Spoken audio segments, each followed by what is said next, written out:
Hello, everyone, and welcome Paranormal Nation Radio. Not so normal. How's Denise and Ron doing?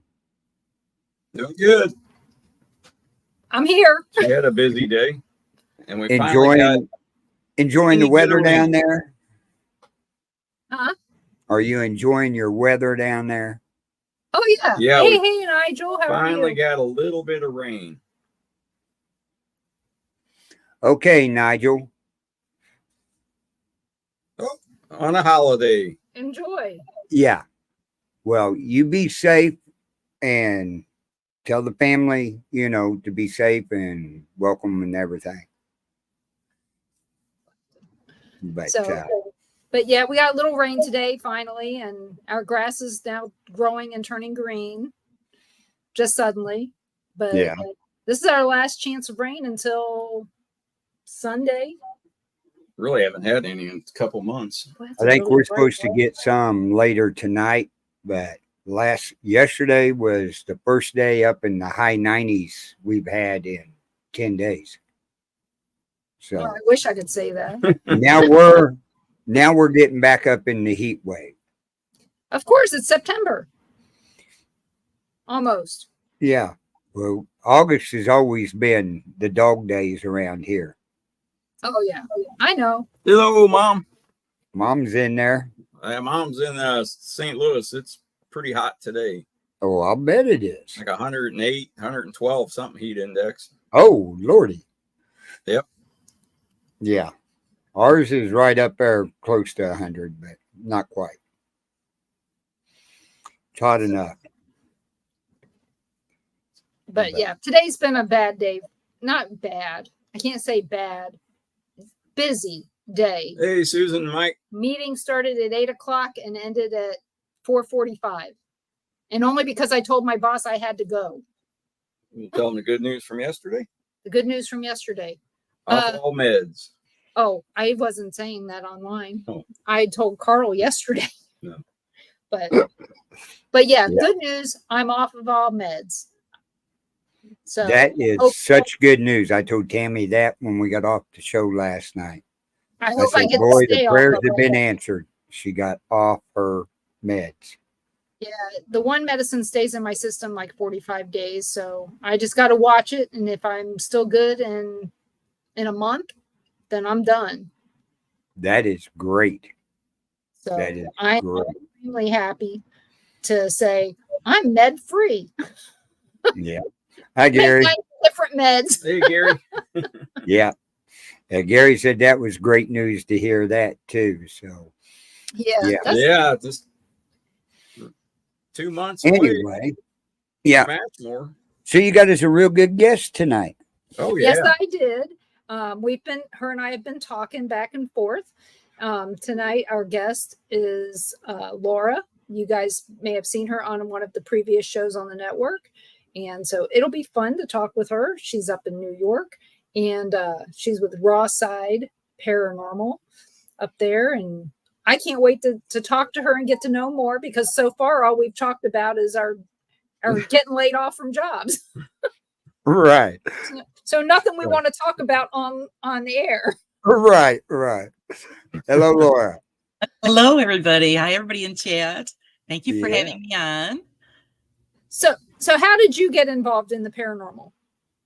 Actually, it's kind of funny because it started with my first experience as an 8-year-old child. My aunt was a caretaker for a castle in a town not too far from where I live, the town of Mohawk, New York, and it was called Geltson's Castle. And she was the caretaker, so all of us kids used to be able to go there and stay the summers. And the history behind the castle, it was built in the 1800s by Henrietta was the woman's name who built it. She modeled it after a castle that she admired in her childhood in Scotland. So it was kind of like a smaller version of that castle. And she would spend many summers and off seasons there because she just loved the property and the area. And also the president, Theodore Roosevelt, and his family used to stay there as well. at times. And actually, there's a cemetery with some Roosevelts buried way in the back part of the property. So when she passed away, her main residence was New York City. And she said when she passed, she wanted to be buried in the crypt that was in the basement of the castle, and they didn't do it. They buried her in the city. So it's written down in the historical books that she was a poltergeist or haunting the halls of the castle. So one summer when I was staying there with my cousins, middle of the night, I heard something and it woke me up, and you could hear footsteps and kind of like, everybody had the chains rattling, you always hear that, but that's what I heard, metal rattling and footsteps. So I got up and opened the door and called out for my aunt, and my grandmother was there that weekend as well. And nobody was answering me, but I could hear the footsteps coming towards me. So of course, as a kid, oh God, and I hurried and closed the door and tried to wake up my other cousins that were in the room with me. Nobody would wake up. I couldn't get them to wake up no matter what I did. So I just jumped back into the bed and covered up my head. And I could hear the footsteps coming, and they stopped right at the door. And that was it. And then, so the next morning, when I got up, spoke to my aunt about it. And of course, she started to laugh. And then she told me the story behind the building and the owners. And she goes, that's pretty much who that was that you heard. Also, my cousin, her being there, also had seen an apparition of a woman walking the halls and a young girl. We don't know who the young girl is. So ever since then, I've always wanted to know what happens. And that's also was very funny because when my dad dropped me off, he had bought a brand new video camera, took video of the whole outside of the property. And then when he went inside, he took video of all of the inside. And then when he returned home and we played the video, it was on the big projector, the little, what they call them, mini 8s or something is what they were called. Mm-hmm. All the outside pictures come out, no video of the inside whatsoever. It was all black. So that was really strange. Well, the spirit was right up against that lens going, you're not seeing my house. Exactly. That's what I'm thinking. She's like, no, you can do outside all you want, but not inside. Well, you're not allowed to take pictures inside any of the castles in Scotland. Maybe. I don't know. I haven't been to Scotland. I'd love to go to Scotland. But well, this is the same in Ireland. The Biltmore down in, up in Asheville, but down in Asheville for you can't take pictures inside. Oh. For some reason, the flashes cause problems. It was just really weird. It was just, everything turned black. It was just black. And so we never could figure that out. So ever since then, I've always wanted to know what happened to me. And I've had multiple things happen as I've gotten older. And so that just kicked me off. When I got old enough to go and do investigating and just researching myself, as an older teenager and young adult, I figured, well, I've got to figure out what happened. Why is this happening? And, and go from there. So that's pretty much how it all started and got the ball rolling. And then I did it majority of it was, I was all old school, like Polaroid camera and like Walkman cassette recorder is what I had. And the only thing I ever really caught was I got an EVP on actually cassette tape, and I still have that tape. I should transfer it to digital so that I could share it with everybody. But as far as, back then, I wasn't thinking paranormal investigations. It was just mostly curiosity. So I never saved any photographs or anything. Excuse me. And of course, I didn't have a video camera back then. Now that I've gotten older, I've gotten, you got cameras and, the video and digital. So now I can keep these things and then share them. And now that I'm retired, share them on YouTube with other people in the community so that we could, compare notes and experiences. My whole thing about my channel is educating and being educated. I think it's very important that everybody, we are a community. We should be as one and share everything that we can so that we can find out that everybody's looking for the truth. Right. And so I think it's very important that we do share, our experiences with, equipment and just investigations and debunking. Very important. Because, you could see something or hear something. Oh, and you're automatically, people think, oh, that's this, when it's mostly all explainable. So, that's what I want to do is make sure people are getting the education and advice, as well as I am, that we need to learn as much as we can, always learn, never stop learning, so that we can decide what is real and then what is unexplainable. Yeah. I mean, it's all data. And that's the thing, that's how we should be sharing it. This is data. This is not my opinion. This is the data that's related to this. And then have them create their own opinion from that data. Because, it's like when they play the EVPs on the TV and you listen to it and you don't hear anything. But then they tell you what it says and then suddenly you hear it. It's the same thing. They should play the EVP and let you determine what it says. Yeah, don't put the words up on the screen. Right. Yeah. Most of the time I say that's not what it said. Most of the time it doesn't match up. Yeah. Most of the time it's Aaron or Jay or Billy in the background. Actually, I just went out last week. It was the 15th. It was the reason I went back. I'm trying to put together a story on a cemetery that we have here. It's known as the Outdoor Museum because there's a lot of famous people buried there. And it dates back to the early 1800s is when the cemetery, 1850 is actually when it was established. And I had taken a photograph on the 13th, and it was in the back older section, all shaded, no sunlight. But by one stone, you see this white shadowy, just a section by this stone, and it was nowhere else. So I'm saying, well, there's no sunlight, so it can't be sunlight, bouncing off a camera lens or any other kind of thing going on. It was during the day, so there's no like fog or mist so that's, spiked my interest of, okay, what's going on in this section? So I went back on the 15th and I did a video and ran the digital recorder. And of course, as I was filming and had the recorder, you don't hear anything. It's just, you're walking around like talking to yourself. You go home.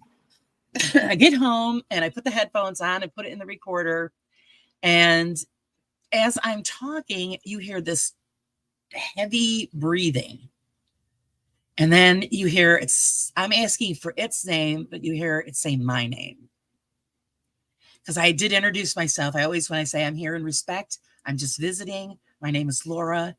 And in the heavy breathing, you hear it say my name. Are you sure it wasn't their name too? No, because further down, after you heard my name a second time, then I asked for their name again. And then you hear it faintly say, it was like a whisper. It was like their mouth was, it was like they were underwater kind of sound. It was really muffled. And you hear it say, Jacob. So I'm like, oh. And my friend is the one that caught that for me because he has a better editing program. So when he ran it through and looped it, he says, I hear the name Jacob.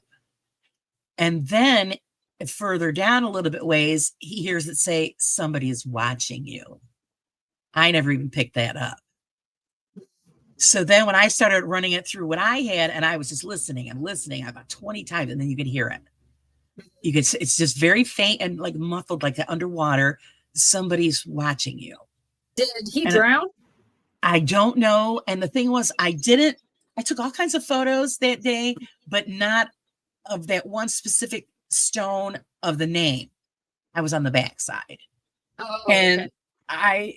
I was on short time span there. So I'm going to have to go back and I'm going to go and look in for all the names and see if that name shows up and then do another session. And you could probably try Google Earth.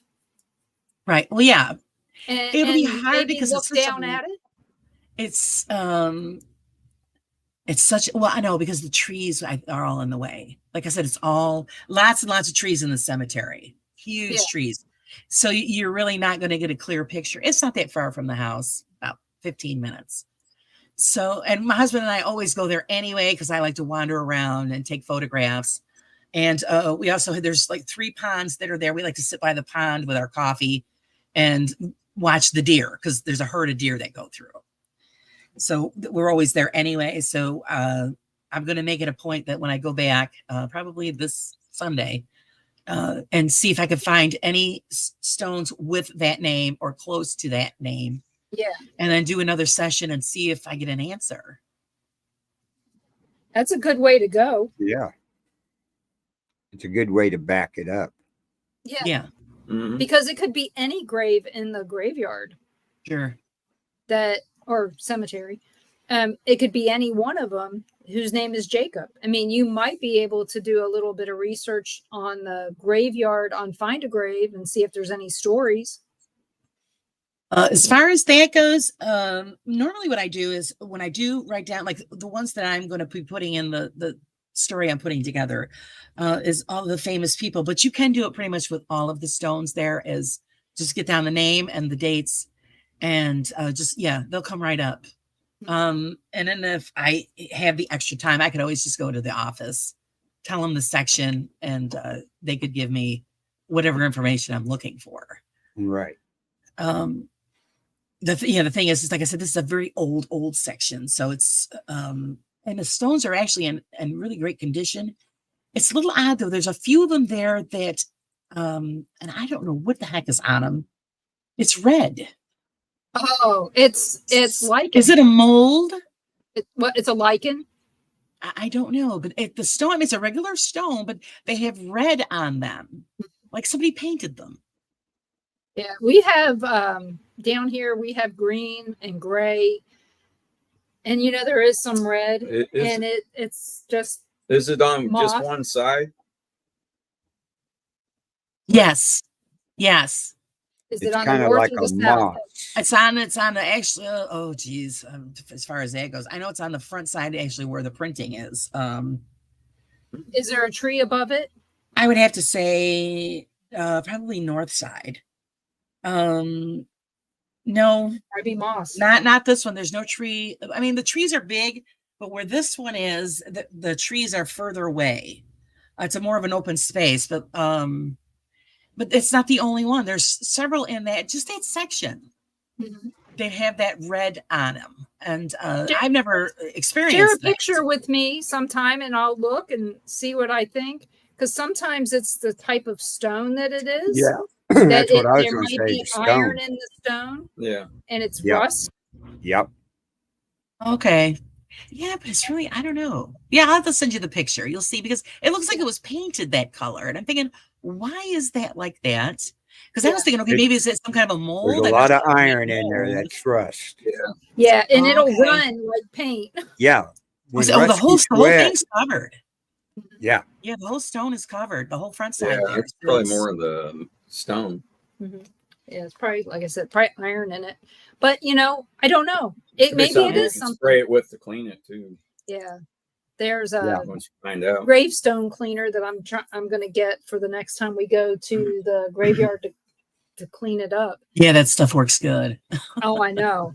We found there's a graveyard here from prior to 1850 that was on a plantation, and we went and cleaned it up with a bunch of people here. If it wasn't for, this thing's so overgrown because, down here, we're in a rainforest until we're not. Okay. Right. We haven't had rain in 2 months until today. But, in the spring and winter, we get a lot of rain and everything grows over really fast. If you're not keeping it mowed and cut down, it's overgrown. And this graveyard that we cleaned up, it was so overgrown that it kept the stones in really good shape.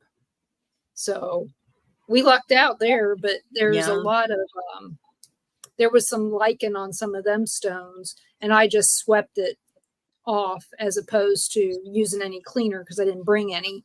But I just used a soft broom on it. So, but yeah, it's amazing how good stuff can look when it's been underneath canopy.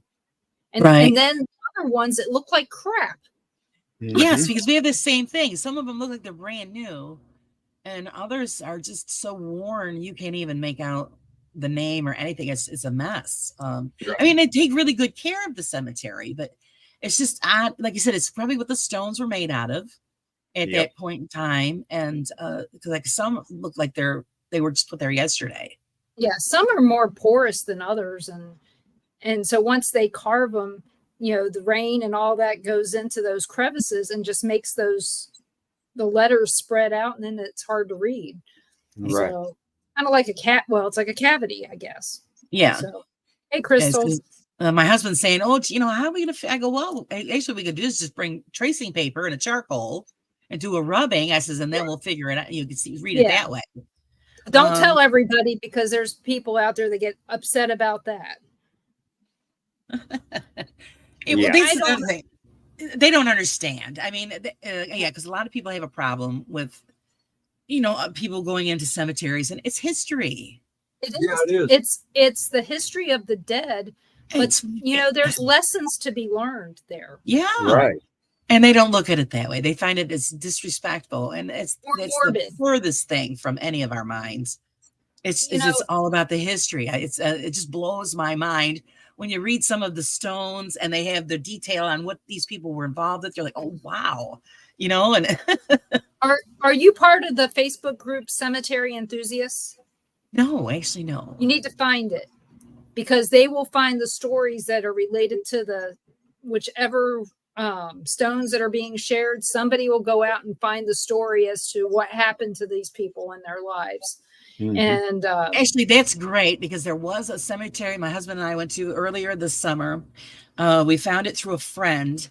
It has to do with the Revolutionary War and General Steuben. And it's in the town of Steuben, but it's on a seasonal road, this cemetery. It was hell getting to this place because the road was just terrible. And we made it there.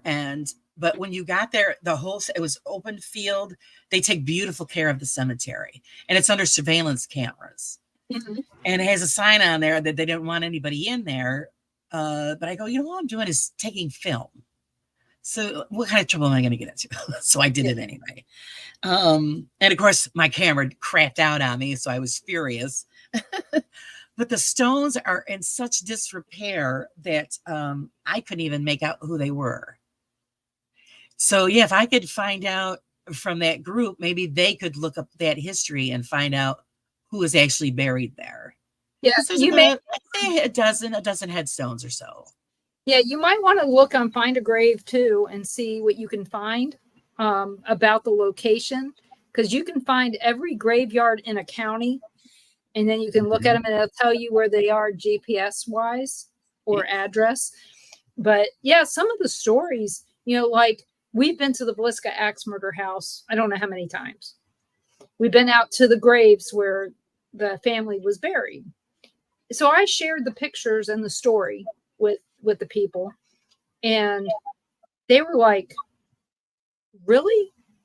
So, a lot of the people in that group are into the paranormal, but then there's other people that have no clue about all those murders that happened in 1912. Story behind it, right? Right. And so I shared that, and somebody asked me, how did you come across this? And I was like, it was my husband's great uncle was the sheriff in the investigation.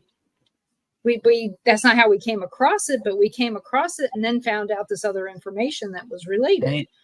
But when I was growing up, every Sunday after church, when we went to church, we would go to the graveyard and have lunch with our dead relatives. We'd have a picnic at the graveyard. Right. To me, it seems odd that we don't see more people at graveyards. Right. We say it's pretty common around here. Mm-hmm. Believe it or not. Really? My husband's mind. My husband's like, what are these people doing? And yeah, they had blankets set out and they were sitting on the ground. And I go, this is just how they, they deal with their grief. And they, they come and they visit and they hang out, and it's usually a daily thing, all day thing. where they're, like I said, picnics and all of that. So it's pretty common around here. So we have a question from Gary. He asks if you use dowsing rods. I have never used dowsing rods. Actually, it's kind of funny because I also have a magazine that I published and put out for the community, and it's free. And that is one of the articles that I did in September's issue, which will be going out on the 1st, is about the history and use of dowsing rods. But no, myself, no, I've never used them.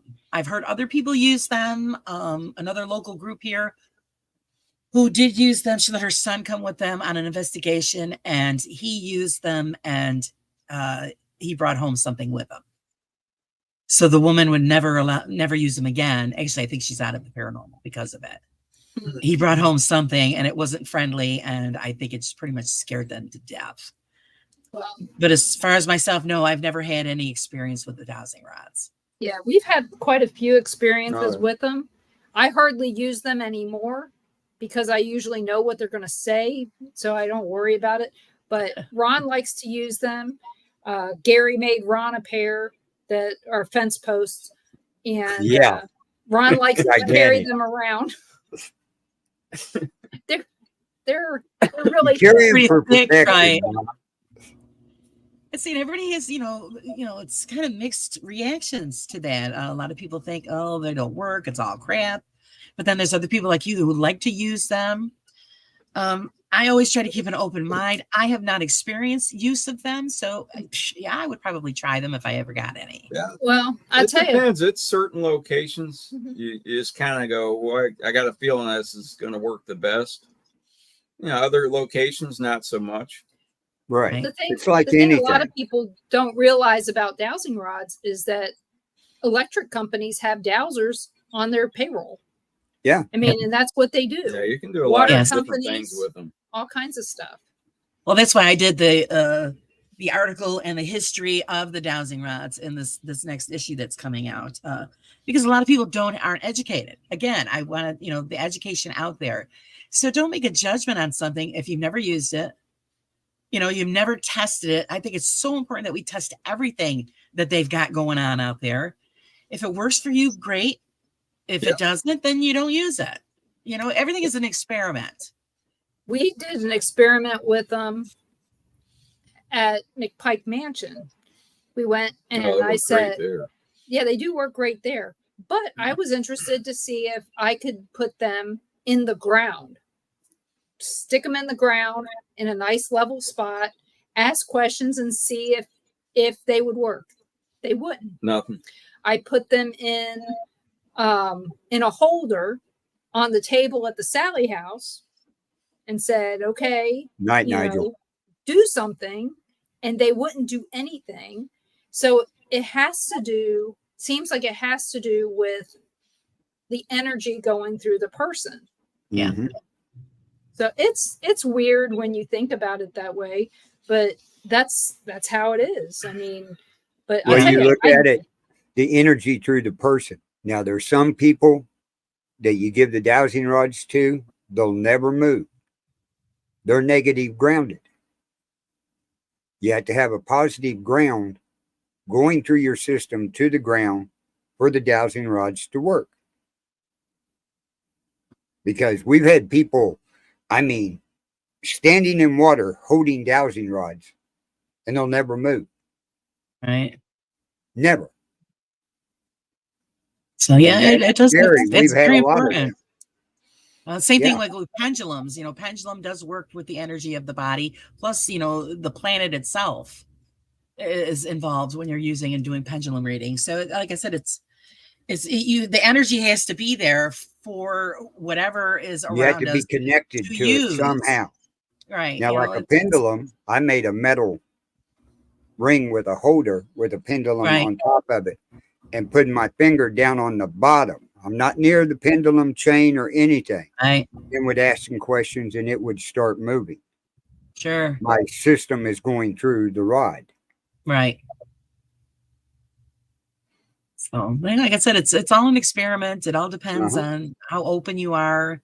I try not to judge anybody or anything until I, go through the evidence and the data, and then I make my own my own, judgment on what I think it was going to be for me. I mean, Right. and it's, what works for me might not work for you guys, or same vice versa. So That's it's true. Yeah. and It's in the true. paranormal, you got to be open. You have to be open-minded. Otherwise, what are you doing it for? There's Tom. His dowsing rods are big, bulky, with LED lights and built-in EMS. No wonder I don't bring them all the time. Yeah. I remember seeing them, Tom.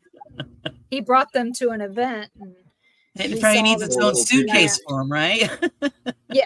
It was just funny as hell. But yeah, I think you're right. I mean, as far as that goes, that it's go right back to the same thing. It's all data. Right. And you can say, okay, Carl got this answer with dowsing rods. Denise was in that same spot. She got the same answer with dowsing rods, or Ron got it and Denise got the same thing. She walked in the room and just said, hey, the spirit said this. Right. Then it becomes a validation eventually. Right. Excuse me. That somebody's validating somebody somewhere. Right. And again, like you said, it might work for you, but not for Carl. Right. Exactly. They say, well, we don't want to talk to Carl. We want to talk to you. Yeah. And blind data is great. When you walk into a room and you start asking questions and you don't know what Carl just asked. Right. And you ask the same thing and you get the same answer. That's even better. Yeah. Because It you is. blindly did the same thing. It may not be controlled, but it still falls into the realm of important data. Yeah. Data and validation together. Two or more. So we had a really good question last night on the show that I was on, well, on my show. And what I wanted to ask you, your opinion, okay? I know that there may not be any fact based on this, but up in the area that you're in, you've got a lot of history to explore. Okay. Yes. Some of the other parts of the country, not so much, but that they know of. We'll go with that they know of. Do you feel that there is a time limit, kind of an expiration date on how long a spirit can haunt before they cross over or dissipate? I don't. I think they're here because they want to be here. Whether it's because they enjoyed life so much that they didn't want to give it up, or like a lot of people say, they just don't realize that they've passed on, or it's just a choice that they just want to stay here. I don't think that there's a time limit, and I think it's just like when people say, well, because there's this place ain't haunted because we didn't experience anything. That doesn't mean that there isn't anything there. It's not a circus act. And I always have to remind people that they don't work on or answer on command. If you go in there and you're polite and you treat them like they were living, I think you'll have a better result. But if you go in there and say, gee, dance monkey, they're just, would you do it? I mean, honestly, would you answer somebody says, well, I need you to do this, or can you do that? No, I think if we treat them as if they were still living and just had a general conversation, we would get a better return. But as far as a time limit, no, I don't think there is. I think it's their choice. My belief is that I believe that we evolve into a higher form of energy, because that's what we are. We're energy encased in this body. And then when we do pass, it's a higher form. And the energy, you could go where you want. So if you choose to stay here or go, to wherever we go, then, I think it's by choice. The only reason I'm asking is because they shared an experiment that was done in a location over a 20-year period, and eventually those spirits stopped showing up, they said. I don't know I don't know the location. I didn't have that access, so I don't know. And how do they know for sure that they stopped showing up? Of course, they're paranormal investigators. We try to believe what we're told. So they said that they hadn't gotten any EVPs, they hadn't gotten any notification that these people were still haunting the place. How many times did they go back? Just that one Quite a time? few. 24 years. Over 20 years. All right. They said Well, over the 20-year 24 years. period, though, it slowed down and then stopped. Yeah. Yeah, it was Okay. the time period these spirits were alive early 1900. Okay. So a little over 100 years. But they went back in their data all the way to the year 2000, all the way up until 24. And went The through last all 3 the data years. and the names and everything. And just in the last few years, this one name that been going on for several years stopped coming out, stopped communicating and everything back and forth. And that's where they came up with their conclusion. Maybe there's a time frame or a lack of energy that they used up and couldn't get no more. Could be. They would make sense.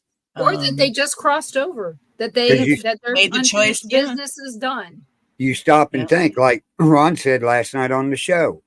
You talk to most paranormal people, and the oldest person or the oldest spirit you have communicated is died within the last 300 years. Right. We're So not it's- getting Yeah. anything further back than that. Yeah, they're not Right. finding anything further. Yeah, because we're not seeing This dinosaurs. we talked to people over in Europe, all over Mhm. here. I said about the oldest they get is maybe 300 years old. It's just weird. Well, that they know of. Yeah, I mean, that they know of. That I they mean- know of. That's what I'm saying. Right. Yeah. So we don't can know only if go it's- by what they say, Right. because we weren't there. But Right. I know But that I mean, Yeah, even though that's it could be everybody. it could be like you say, like a dry spell for 3 years, and then who knows? They go back later on. It might be there again. It could because be. as they say that there's no time in the afterlife. Right. Or did they Well, move on? Or, We also Right. They're like haunting somewhere else. They went on vacation. we also like to use Echo Box, and the reason we like Echo Box is because it's instant communication. yeah. And I don't No know if words I'm a in it. spirit. I got somebody, with a little EVP recorder, and they're asking me the question. Ask me a question, and I'm answering, and they're not talking back to me. After a while, I'm gonna say, "Oh, hell with you." Right. Right. So I don't have any of the fancy gadgets. I don't use any of that stuff. Oh, that's not fancy. It's not I- fancy. Again, just cameras and a It's a digital $20 recorder. app. Oh, It's is a it? 20 Yep. That's all we use. Well, that And I've and used Necrophonic. some apps on there. I've tried them, done some experiments Oh with yeah, them. we've tried different ones too. We know which ones don't work. The It wasn't too impressive EchoBox most of them. 3 and Necrophonics, we've Yeah, gotten a Necrophonic's lot pretty out good. of both of those. They have to get the Denise seal of approval. That Yeah. that there's Denise- no weird Denise gets code the app written. and tears it apart to see what's in it.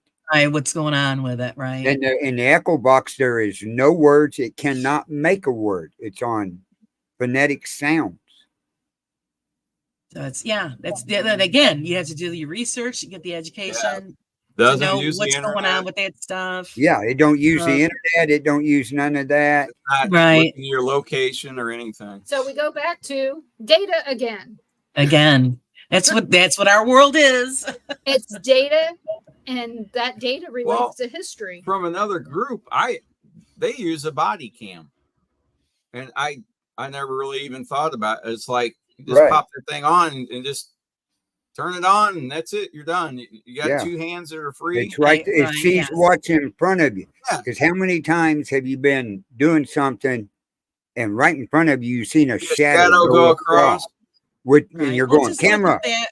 Put one behind you on your back. Yeah. That's That's another where one. That's where Yep. I want to place it is on my Another back. one is to Because, take pictures behind you. you know, because everything always happens. Oh, it was behind me. Yeah. So, or if somebody say, "Oh, they're faking," well, they can't be faking if the camera's pointing in the other direction. Yep. Right. Because it sees what's going on behind you, and you've got your camera in front of you. What has been the worst or best faked evidence you've ever seen? Right. Actually, did you guys actually, and the debunking community is still trying to debunk this one. Mo Sargi, have you ever watched him on YouTube? They're in this building. They have their Mo K2 Sargi, meters, yeah. two K2 meters on a chair.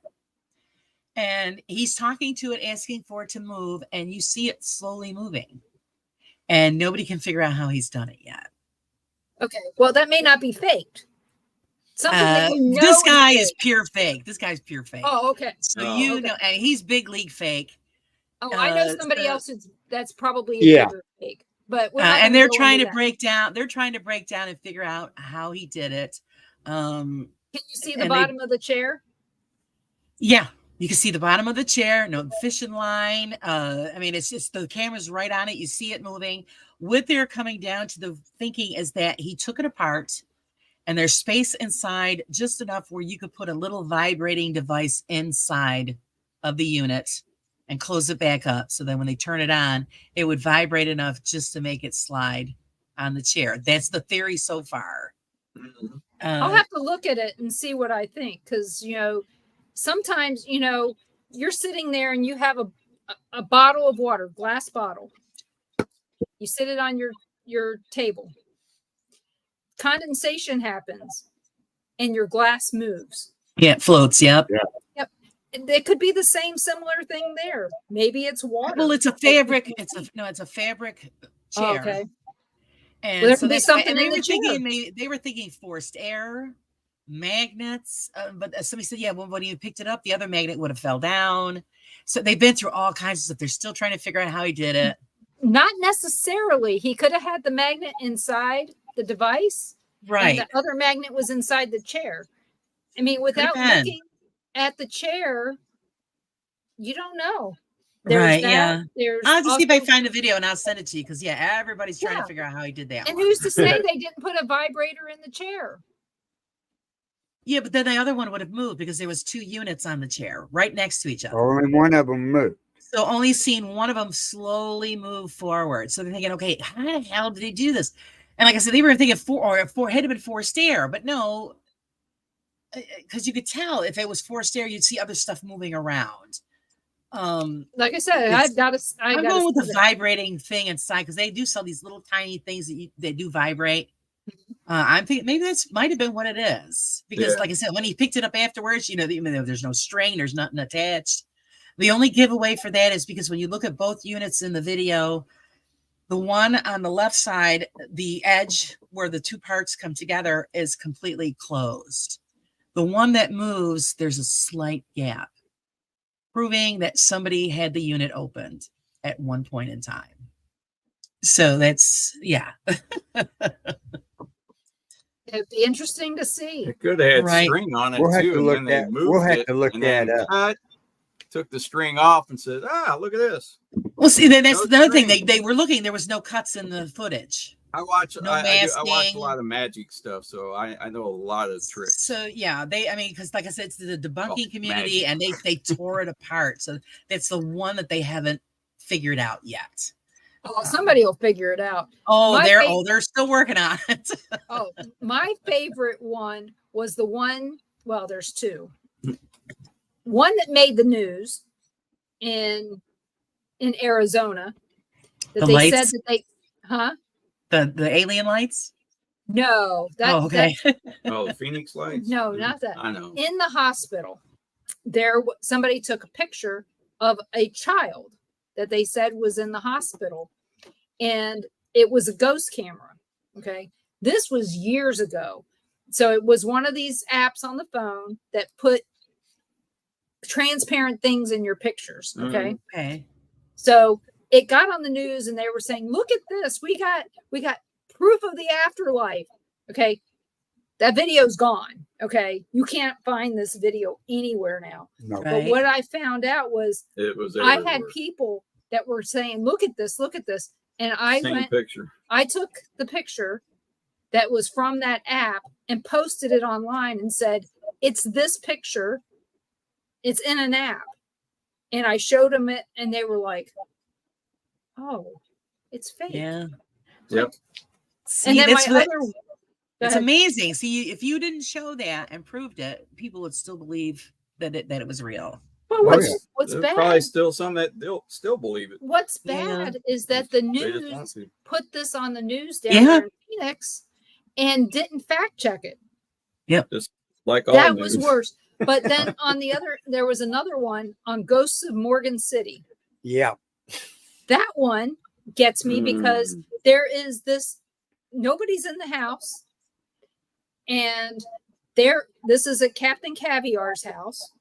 And Ben Hansen and Sarah Lemos and what's his name? Cajun guy. And Ben sees this and he yells for them and they come into the camper and they see it and they're amazed, okay, at this video that they're sharing that's caught on the on the surveillance cameras. Mhm. Okay. What something goes walking across the room, across the door. very bright, and it looks like It's a hologram. yeah. That's the first thing I said to him. I said, that's a hologram. Okay. They're here going, look at this. We got, Right. basically proof of the afterlife. We got a full body apparition walking across this room. If that was the case, why didn't that make the news? Right. So it was fake. Yeah. And the thing is I don't think that any of them knew it was fake. I think the production team did that. Yeah. I don't think that they knew because they genuinely looked surprised. Right. And yes, I know that they're part of the Screen Actors Guild and all this other stuff, but I know Sarah, she's not that good of an actress. Yeah, I don't think they told yeah, them or anything. she's very In fact, down to earth. I guarantee they did. Yeah, I know they didn't tell them. They couldn't have. And but I've never seen that footage anywhere. Which I might be doing holograms. Well, like for, I said, Halloween. if they would have really thought that was real, it would have made every news station all over the world in the next in that next 48 hours. Yeah. It And would have been all over the internet, everything. Yep. Yeah.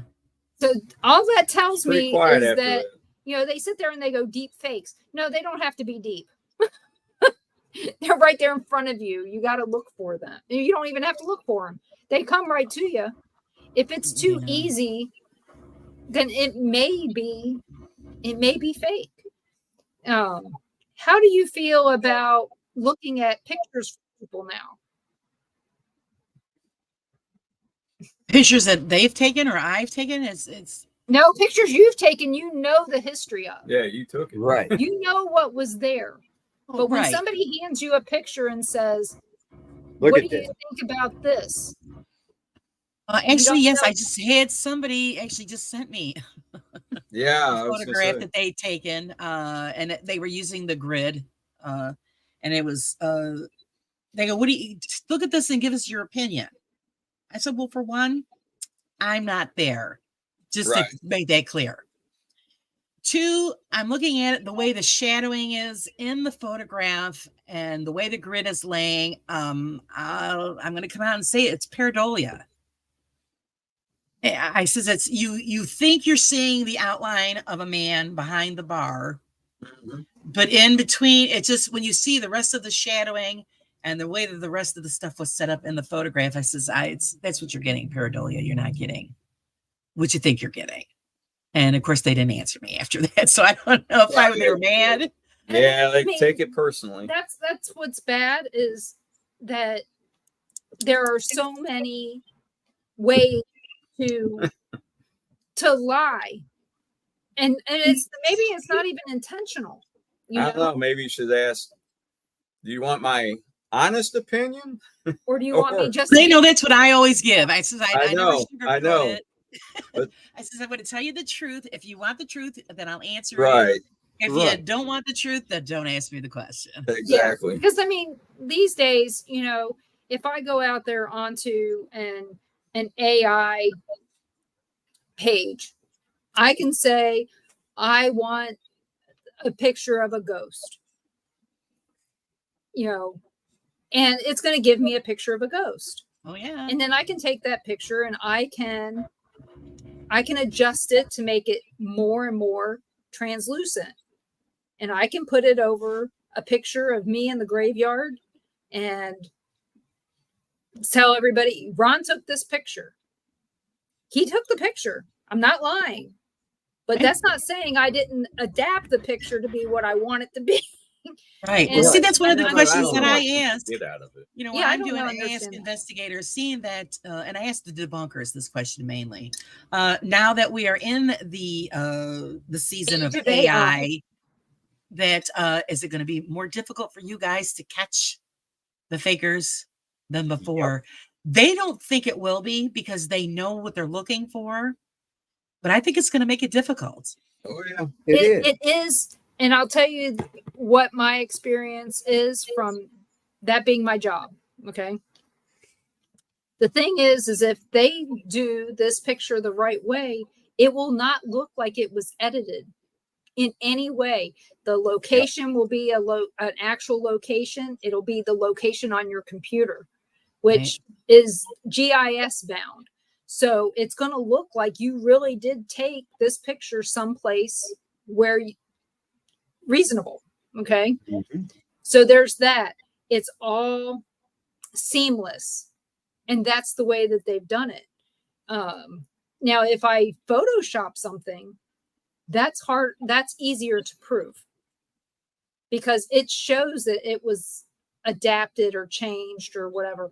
But AI, it wasn't adapted. It wasn't changed. It was created just Right. that way. See, that's the thing. I need you to write an article about that, seeing that you know so much about it, so it can go in the magazine so people can read, because people have no clue. And, you know, they're thinking, well, no, it'd be easy to spot or this and that. I don't think it is. I don't think it is. It is such great technology. It was made to be real. Yeah. No, we really don't have anyone send us any of their videos or pictures really. Not lately. Yeah, not since 2017. Yeah, it's been a while.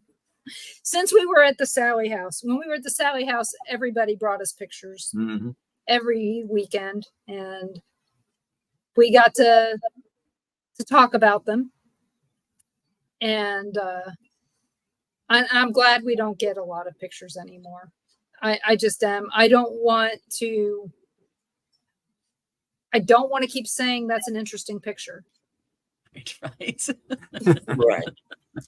I want to be able to say, I think it is this, and then tell them without them going, Bless your heart. Yeah. Yeah, Oh, I I'm can say sorry. that. They just like you say, well, you want the truth or do you want me to make something up? Yeah. You know, So, yeah, like down what it here. is. They don't realize that that's what we're about. We're about the facts. Right. You know, and the research and the debunking. I mean, it's all part of it. So, and how many times I've thought I saw something or gotten something, and I go, "Oh shit, that's what that is." You know, it's you know, so you burst your own bubble. You know, it's you're so excited. Yeah, especially when you've been doing something. You know, you're there for hours, and you forget, "Oh yes, and then it turns out, you know, it's like a moth, or you know." Oh, I know. That's the part that always gets you. So, have you ever been up to that house in on Garrett Mountain in Patterson? Have you ever heard of it? No. There is so up on there, Patterson, you know, there's New Jersey. Yeah, it's in Passaic County, but there's a castle up there, and I remember going there when I was a kid. I went there from school. I went to school right in Patterson, and this place is haunted. It was on the his name. That was on something. It was on the files. The guy who wrote the ghost book that I got over there. Can't remember his name. Hans. Yeah. Holzer. On the Holzer files. Oh, okay. Yep. Okay, so they went there to this location. Hans Holzer never made it there. That's the reason that they went there. And when I went there as a kid, we had, well, I already knew I saw stuff. Okay, I hadn't been told not to tell people at this point, but I was 7 years old, and I saw this woman spirit in the house, and they talk about seeing her as well. This woman that was there talked about seeing her as well. And then Cindy Kaza, she talks about her. And I didn't know if other people had witnessed this or if it was just, hey, if you're in the paranormal, you witness it, you know? Right. But yeah, it's just it was up the mountain from where I lived. Right. Yeah. No, I was never there. Because you know the area. Mountains there are not that high. It depends on where you. Well, it depends on where Well, you are. that In that one's area, not. yeah. Over here where I am, they're pretty high. Yeah. Well, She's there. They are. yeah, New Jersey, it's at the bottom part of the Adirondacks, I guess. Right. Or the north part of the Appalachians, depending upon, I guess, which ones. Which But- side you're on? Yeah, so it was an interesting place to check out. But you're not that far away. You could possibly check it out sometime. Probably not. My investigating days have been very far and few in between because of my disability issues. So I can't travel very far. So if it's just like a short range, maybe an hour or so around, then I can manage it. And that's why I mostly turned into doing what I'm doing as far as the research and interviewing. So I'm still in the loop. I still know what's going on. And then if I do get out and get something new for myself to share with everybody, then I take advantage of that. It's not very often though. What's your favorite place to go? There's just a few places actually. There's one that I haven't figured out yet and I haven't caught on film, up in the area of Steuben again. It's a place called Star Hill because it's outdoors. It's a phenomenon that's happening outdoors, and I want to catch that. It's called Star Hill in Steuben, and it has the history of that area. That road is that back in the 1800s, a doctor was coming home late one night from a call, bad weather, lost control of the buggy, and he rolled over into the ditch, and it killed him. So you've got a wooded area on one side and then farmland on the other side. And if you sit at the top of the hill in your vehicle, or if you're just standing there at night, you'll see a ball of light appear above the road. And it travels back and forth in this one spot above the road. And then sometimes it'll go off into the field or off into the woods. And I've had stories of people said where it's actually traveled past their vehicle and then they can't start their vehicle for a few minutes after that happens. The only question I have is there's no beam of light coming from anywhere because I've been there. I've seen the light myself. Mm-hmm. Yeah. No light coming from anywhere. Woods, house, car, nothing. It's pitch black, no beam of light, just the ball of light. But NASA has an installation that is further up the hill on a side road. Does it have something to do with them? And could it be related to a possible antenna, microwave, RF that's causing some trouble with other Right. things? That could be. So, but like I said, yeah, it's just that solitary ball of light. And so, yeah, that's what I would love to. I mean, it's been that way for years because I used to go there as a teenager. Yeah. It was, let's go Star Hill. And we'd all sit there and we've all seen it and seen it disappear or travel off. But what the hell is that? Is it Yeah, Does there's- it show up is at it the the spirit same? of Does the it show doctor? up at the same time? No, it's not the same time. Sometimes, and sometimes it doesn't show up at all. Yeah, a friend of ours did a movie about spook lights. Yeah. He lives down in near Joplin, Missouri, where there's, they're known for the Hornet light or the spook lights down there. He went out to see the Brown Mountain lights in South Carolina. And there's also some lights down in Arkansas. So they're apparently everywhere. But so far, all the ones that he's investigated have to do with Native Americans, it seems like. Something strange there. Irene, we hope you're doing okay. Man. Get some rest. Long day too. A friend of mine, a boss of mine, lives in Washingtonville, New York. And have you heard anything about up there being haunted? Because he asked me, and I was like, I don't know. Washingtonville. Now, I've never heard of Washingtonville, New York. Yeah, neither had I.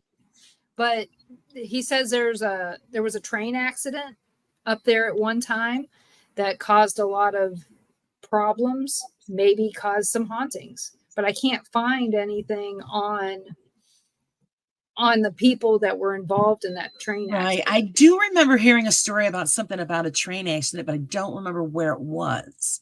But I'll have to look that up and see what I can find, dig up. Yeah. Because like I said, he asked me, and I'm like, we're working. I'm not supposed to be talking paranormal right now. Do it on the DL. Nobody will know. That's right. Well, they actually, it's funny. My boss will talk to me about that. My boss's boss, I guess, will talk to me about stuff every now and then. And some of my team members want to talk about it. And it's like, I don't have time right now. I'm working. So hey, that's the thing. That's the one nice thing where I don't have to worry about that. I'm home all day. Well, and then I can just do what I got to do. And, I take care of my parents because they live downstairs from me. Well, that's so nice to be close. That's a full time. Well, yeah. Oh, my mother has dementia. So it's difficult for my dad. So that's pretty much what I do. I take care of my mother and help him out. And yes, it's nice. We bought the house purposely so that they could be downstairs and we can keep an eye on them. So yeah, I have that during the day, and then so I can answer messages or look up whatever I want, all day long. Do you have hauntings in your house? Yes, I do.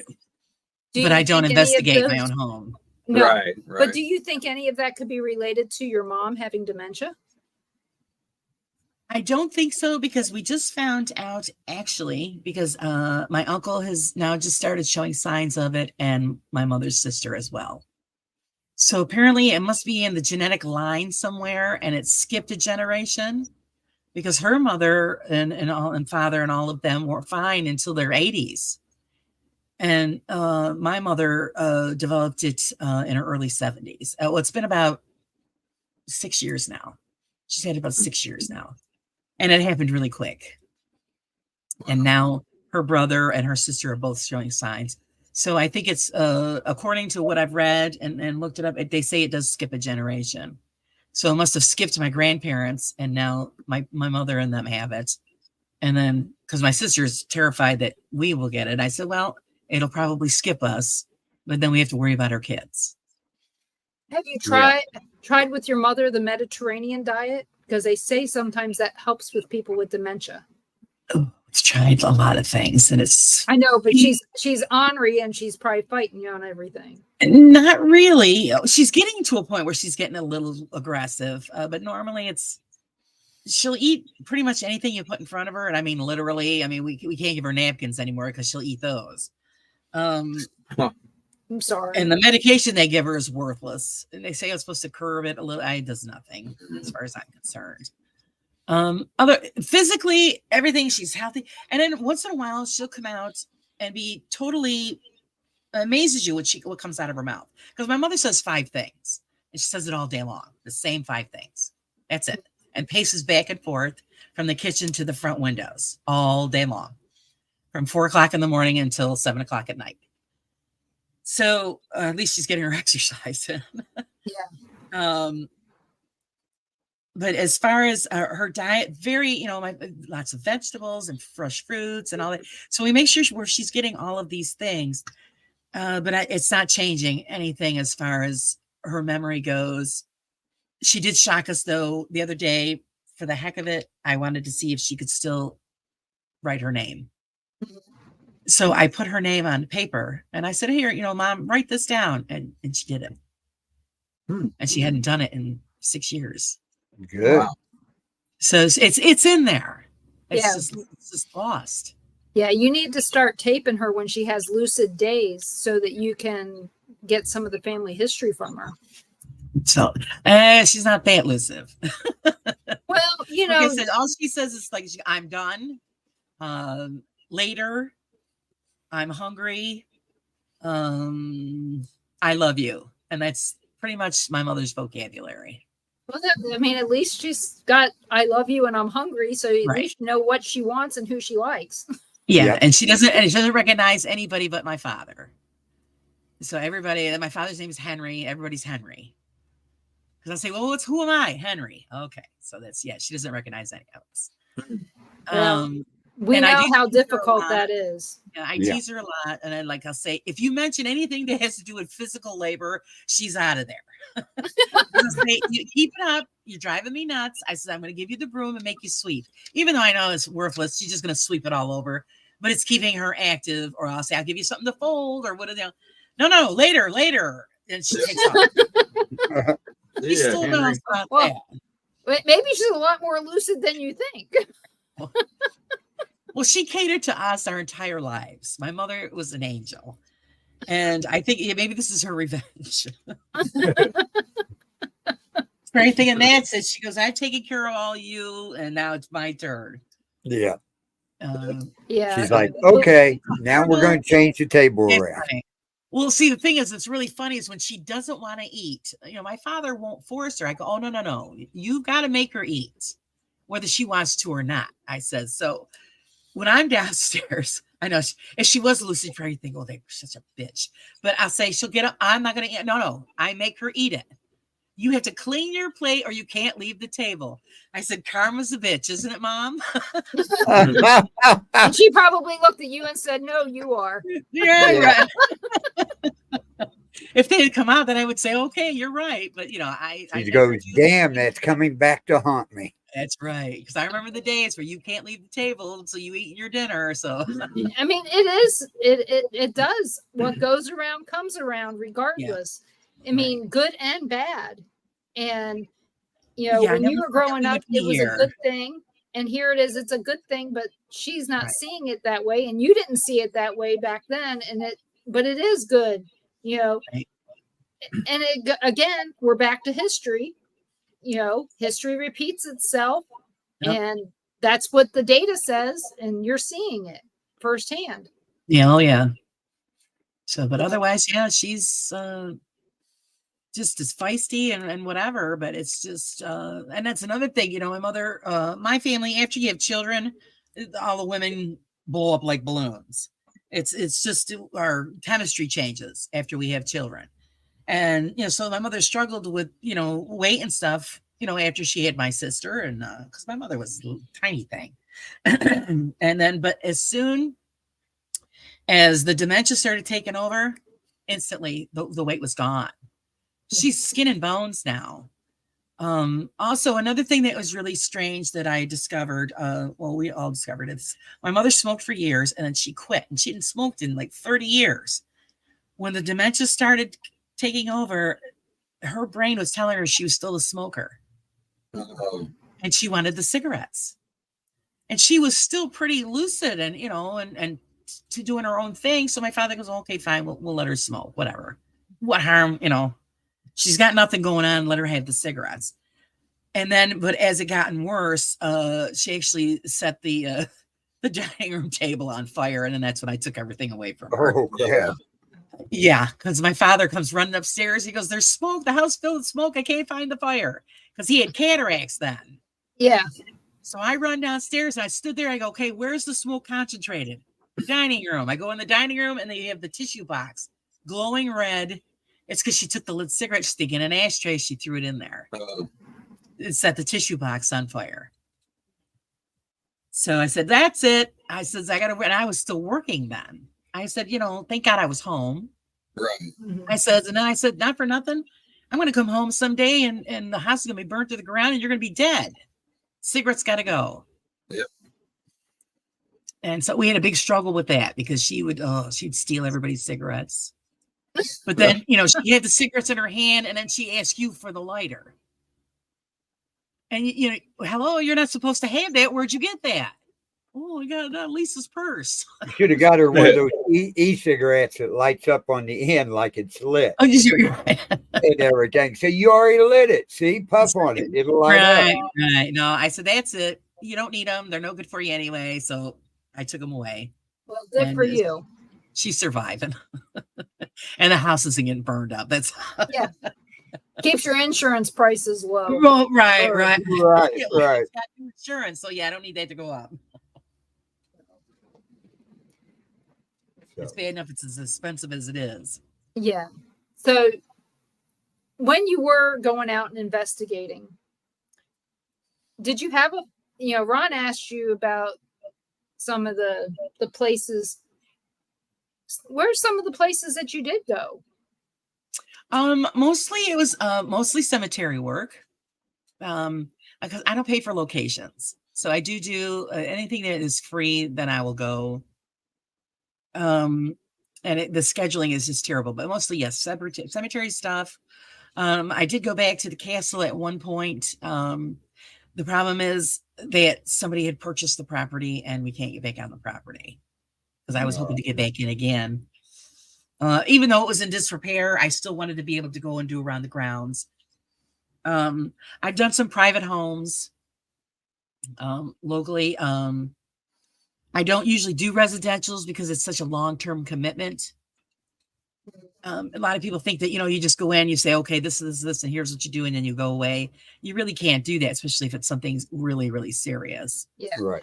I've lucked out. Most of the places that we've had to do residentials on, we went in to diagnose it and brought the solution with us. And the people were extremely happy with the results. I've never had any problems. Right. Only one we couldn't do that with, but she was nuts. And it had nothing to do with her house. It had to do with her. Her, right.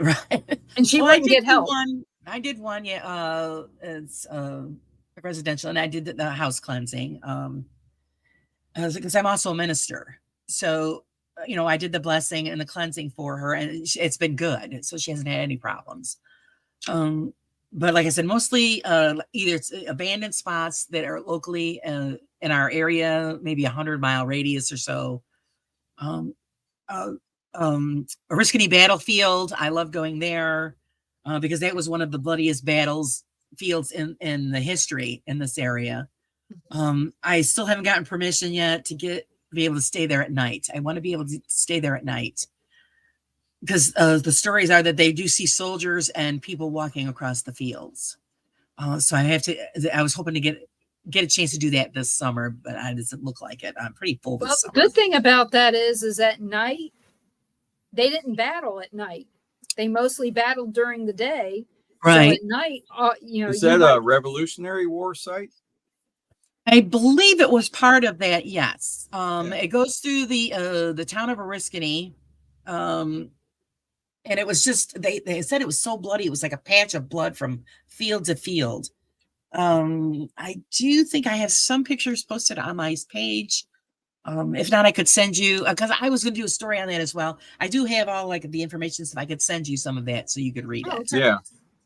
Yeah. Very interesting spot. We've been there a few times. But the thing is to say, it's just, I haven't gotten anything the times that I've been there. But of course, you got to go several times. But I would like to go at night as well, because they said people that live in the surrounding area, actually next door across the street, because there's a bunch of houses that are by there now.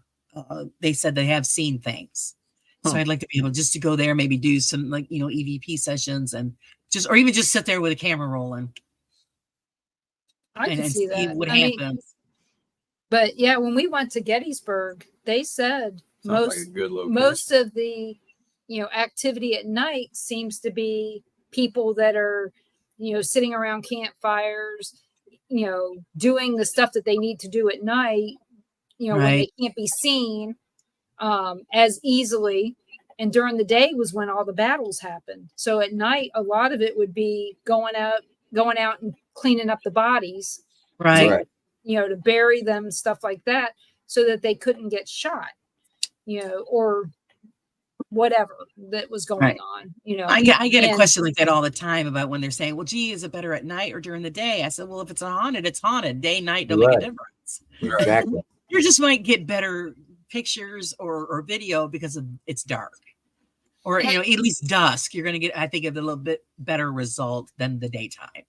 One of the battlefields we went to here, we went over to Alabama, over near Spanish Fort.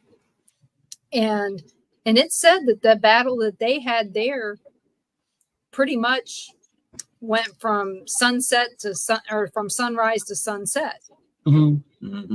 And I thought that makes total sense. So if you're going to see anything battle related, you may see that during the day. And you may see just normal stuff at night that you would have seen at when you're camping. So I'm going to be excited to see what we do see at night when we're there, because we're going with the Ghost Hunting Housewives on October 12th. Yep. Yes. Yeah.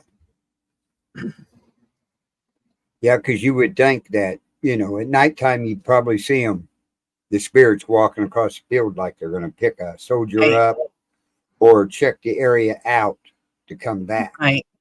But the actual battle sounds and everything you would probably hear during the daytime. Right. So that's what I'm hoping to catch it one time. We've been there a couple of times, and I haven't caught anything yet, but it's I think there is something there. I just haven't had the experience yet. Well, it's like out at our cemetery, we go out during the day or night and everything. But at night times when we'll hear the horses whinny, or we'll hear the horses walking on the gravel road. Now, I haven't ever noticed it during the daytime. Right. Again, they probably wouldn't be running horses across if there's a battle during the day, because that's a resource that they need. Yeah. They would keep those in the back. They get stuff at day or night up in Gettysburg too. So yeah, but I would think you'd have more during the day, but that's what you'd think. During the day with all those people walking around.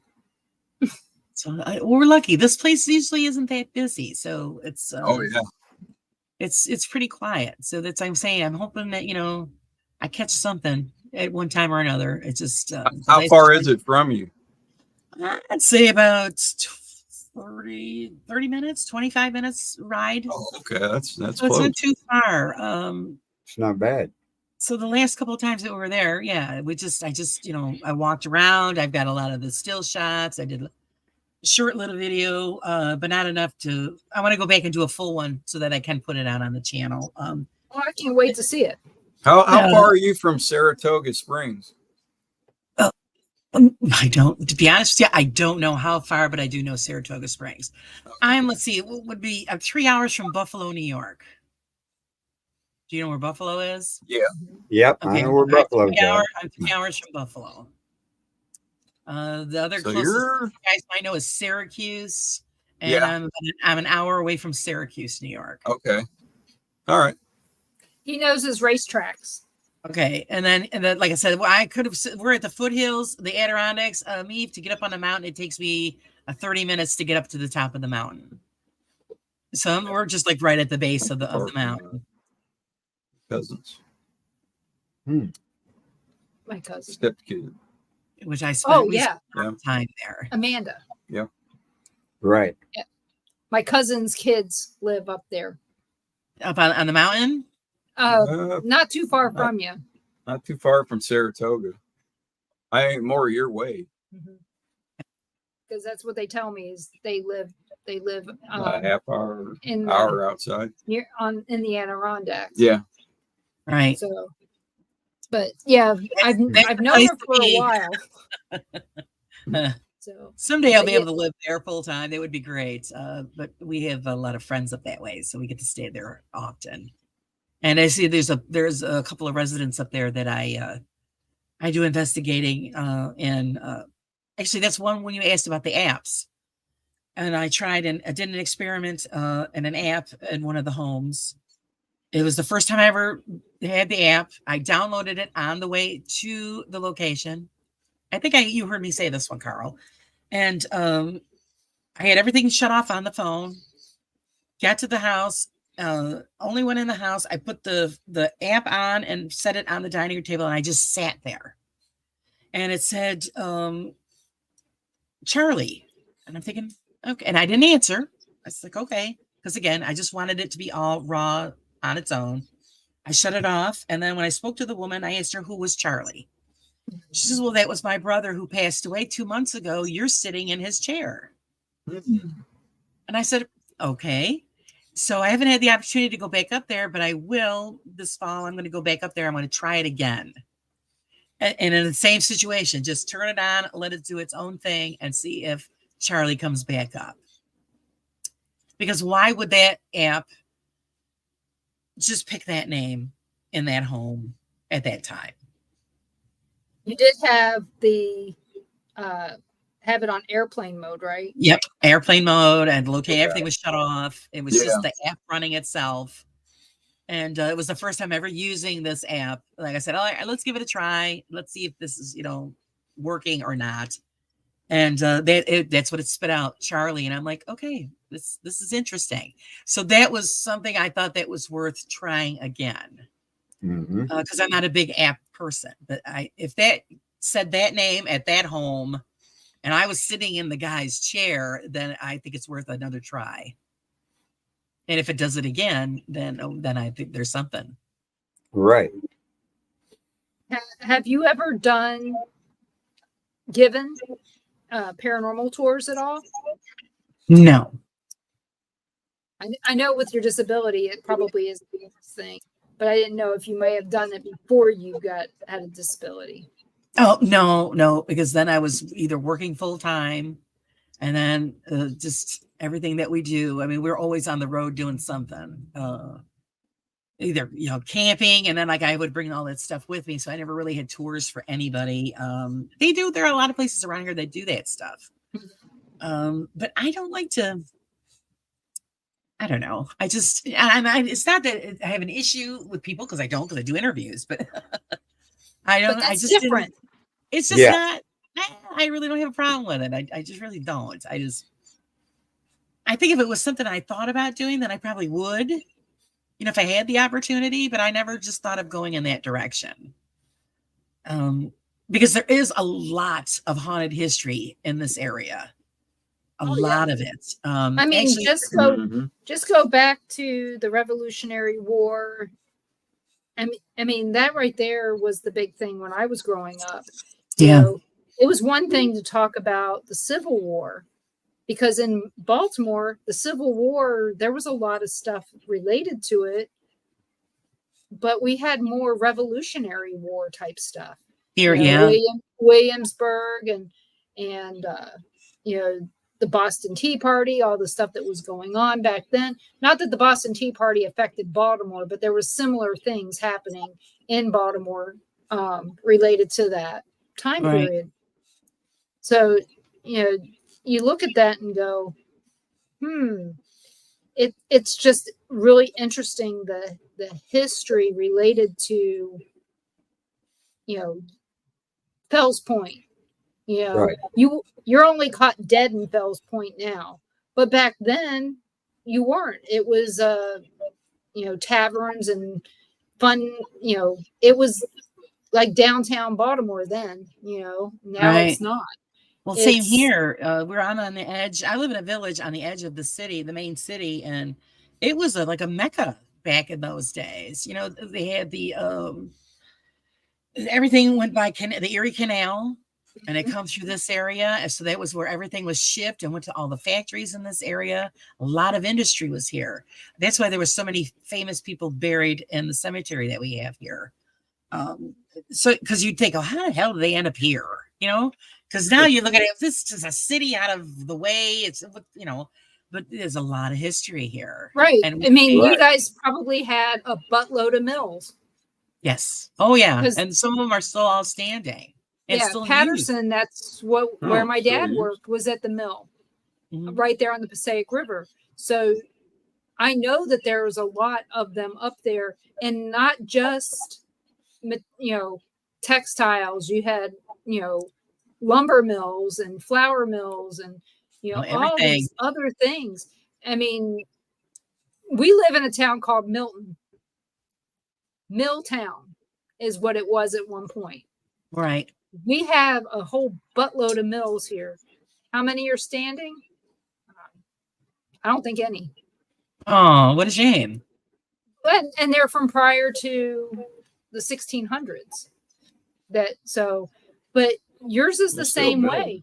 Yeah, they're still milling. It's Yeah. just not those old ones no longer exist. Right. And Right. those places are now parks.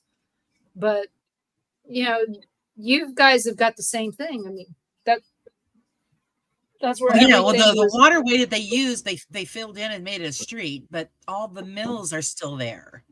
So you could drive right down. The street's called Broad Street, and that's all old mills, and some of the buildings are still in use. Which is great. Like I said, this used to be like the place to be at one time, and so that's why so many people came here and are buried here. So it's a lot of history. Yeah, history is amazing. Yes. And as long as you don't have to learn dates and times, it's great. Right. I love. Yeah, because the only time love- I'm going to remember any of that is if I'm actually looking it up for an article. Then I go, okay, then. Right, that's how I am. I mean, I Like, can okay, it was remember. around the 1800s or whatever, but you give a roundabout figure. Well, it is almost time. So, where can everybody find Laura Wilbur? You can find me on YouTube. It's RAW Side Paranormal. I'm also located on Facebook. Anybody that's wanting to contact me, you can contact me through rawparanormal8@gmail.com. And also I have the magazine, which is called Paranormal Pages, The Inside View. I started that in August. And so I'm putting out my second issue, the 1st of September, which I'm really proud of because it's really fun. And anybody is just welcome. It's a community-based magazine. So it's there for education, fun, and to learn about all of us out in the community. So if anybody wants to submit any articles, artwork, advice, and stories of any kind, they're more than welcome. And if I have room, I put them in, or I'll save them for the next time. I really hope everybody does take part in it, because that's what it's all about. And I will be putting very nice. Sorry? It's edited very nice. Oh, thank you. And it's my first time doing a magazine, so any feedback would be welcome. Like I said, And where can they find that magazine at? The link will be in my community section on my YouTube channel page. And then I also will share it out on Facebook as well, so everybody has access to it. And if anybody who's watching this sees the invite or the banner that I created for the show, there is a link in there, so you should be able to get to it, but only for a couple more days. Okay, so quick, right down. But yeah, if they find me, they'll find me on YouTube. And like I said, it'll be posted in the community section. It's actually ready to roll, but I don't have it out available for the public until the 1st. So because it takes me all month, and I had to do it early this month because I've got a wedding to do this week, so I had to hurry up and finish. So I think everybody's going to enjoy it. We had a little fun with this one. In October, I'm going to do it's going to be a Halloween themed, so everything in there is going to have to do with spooky October. So if anybody has any ideas or fun stories to share, also if you have a business or anything, or even I also do pages about equipment. So if you have experience with equipment, tips, whatever, you send them in so that we can put it out there, because everybody in the chat, you might know what these things are called, but you don't know their history. I always try to look up the history, the use of what that's used for. and everybody's, advice, do this with it or don't bother. It's so that it's like it's all about education, but fun as well. And it's free because it's a community based magazine. So it's free to everybody. And it keeps Laura off the streets at night. Yes, it does. Because I get myself into troubles. So, well, everybody, you can find the Paranormal Pride every Monday night on. Oh boy, my brain is finally stopped. You can find it on the Bill of Rights Network, Things Network, on the Paranormal Pride YouTube channel and Facebook. Right? Carl's got it going on. And I'm on a break on Monday because of Labor Day. So please, everyone, enjoy your Labor Day weekend. I just informed my boss that Monday was a holiday. And he was like, really? Really? So, I don't remember. I know. Labor Day's early this year. Schedule a meeting. So everybody, please enjoy Labor Day weekend and have a good time. And then you can find us here every Tuesday night at 5 p.m. Central here on Paranormal Nation Radio, Not So Normal, on the Bill of Rights Network, Things Network, Temple of Phoenix Rising Entertainment, and the Paranormal Pride YouTube page, and on Born TV Rumble. See, we got each other covered. Hey, we got each other's back. We always do. They can't find you after all of that. Right. Put it away. But you can find every show that's on the Bill of Rights Network and new shows that's on the Bill of Rights Networks from other paranormal people on the Bill of Rights Network, on Facebook, and Born TV on Rumble. Those two channels especially, you can find them. So we have a lot of shows over here. So wonderful. I want to thank Laura for joining. You can join us anytime you want to. Well, thank you very much. I had a great time. Just reach out and let me know.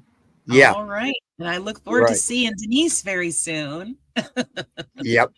So we can do a little brain picking on her too. Very, it's wonderful. I had a really great time. Thank you so much for having me. Right. So everybody have a good evening, and we'll see you next Tuesday night here on Paranormal Nation Radio. Everybody have a good evening.